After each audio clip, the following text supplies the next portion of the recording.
আজ আমরা জুতো পায়ে দিই অভ্যাসে, কিন্তু একটা সময় ছিল যখন মানুষের পা ছিল খালি আর রাস্তা ছিল পাথর, কাঁটা আর আগুনে ভরা।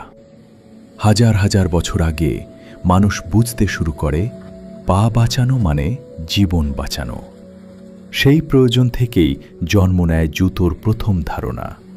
প্রথম জুতো ছিল না চামচচঙ্কে, ছিল পশুর চামড়া, গাছের ছাল আর ঘাস দিয়ে মোড়া পা।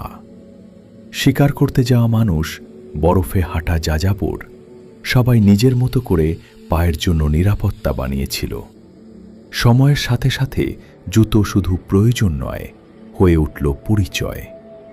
রাজাদের জুতো আলাদা, শ্রমিকের জুতো আলাদা।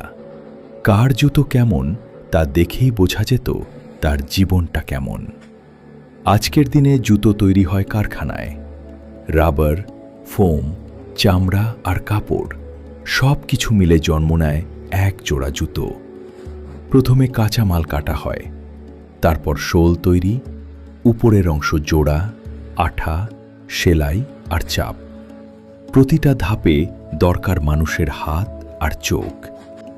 মেশিন কাজ করে ঠিকই, কিন্তু শেষ সিদ্ধান্তটা নেয় মানুষ। এই জুতো কি আরামদায়ক?